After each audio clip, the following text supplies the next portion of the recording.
Hello friends. आज हम लोग देखेंगे कि हमारे भारतीय संविधान में कुल कितनी अनुसूचियां हैं। तो हमें पता है कि हमारे भारतीय संविधान में कुल 12 अनुसूचियां हैं। 12 अनुसूचियों को 8 और 4 के रूप में डिवाइड करते हैं। 8 अनुसूचियां जो हैं वो भारतीय मूल संविधान में थी। जब हमारा संविधान बन के तैयार हुआ था तो उस समय कुल 8 अनुसूचियाँ। उसके बाद 4 अनुसूचियाँ कुछ संशोधनों द्वारा जोड़ी गई थी।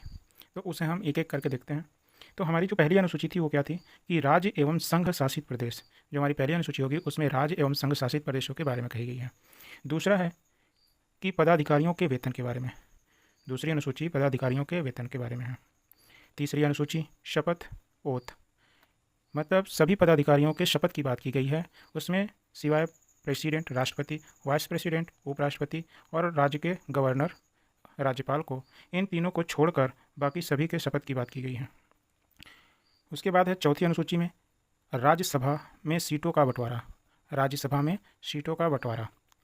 पाँचवीं अनुसूची SC/ST के लिए प्रशासन एवं नियंत्रण का प्रावधान। SC/ST के लिए प्रशासन एवं नियंत्रण का प्रावधान कुछ राज्यों को छोड़कर, जैसे त्रिपुरा, असम, मिजोरम, मेघालय, इन 4 राज्यों को छोड़ के यहाँ के SC/ST को प्रशासनिक है। छठवीं अनुसूची में त्रिपुरा, असम, मेघालय, मिजोरम के ST के लोगों को प्रशासनिक एवं नियंत्रण के लिए प्रावधान किया गया है। सातवीं अनुसूची कहती हैं शक्तियों का बंटवारा, जिसे सूची कहते हैं, मतलब भारत में कौन से राज्य के केंद्र के बीच की जो शक्तियाँ होंगी वो कैसे। इन्हें 3 अनुसूचियों में बांटा गया, एक संघ सूची, एक राज्य सूची, समवर्ती सूची। संघ सूची केंद्र के लिए, राज्य सूची राज्य के, समवर्ती दोनों से मिलकर बनी है। एक और अनुसूची है जिसे अवशिष्ट अनुसूची कहते हैं। फिर 8वीं अनुसूची है भाषा। भाषा है जो कि 22 भाषाएँ हैं वर्तमान में। आज हमारे मूल संविधान में 14 भाषाएँ थी। उसके बाद 15वीं भाषा सिंधी जोड़ी गई, जो कि 21वां संविधान संशोधन 1955 में हुआ था। उसके बाद 16वां जो भाषा थी वो कोंकणी थी। 17वीं भाषा मणिपुरी, 18वीं भाषा नेपाली थी। ये तीनों जो भाषाएं थी 71वीं संविधान संशोधन 1992 में जोड़ी गई। अगर देखा जाए तो हमें इन तीनों को शॉर्ट में याद कर सकते हैं कामनी। वैसे तो लोग नमक बोलते हैं कि नेपाली, मणिपुरी और कोंकणी, लेकिन ये ऑर्डर नहीं है। ऑर्डर के रूप में देखा जाए तो क से कोंकणी या म से मणिपुरी, न से नेपाली, ये ऑर्डर के रूप में है। उसके बाद 4 भाषाएं और थी, 19, 20, 21 और 22।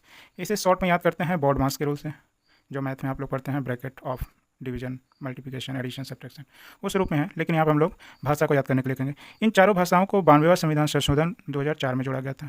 तो जो 19वीं भाषा थी वो बोडो थी। कौन सी भाषा थी 19वां? बोडो। 20वीं जो भाषा थी वो डोंगरी थी। 21वीं भाषा मैथिली। 22वीं भाषा संथाली।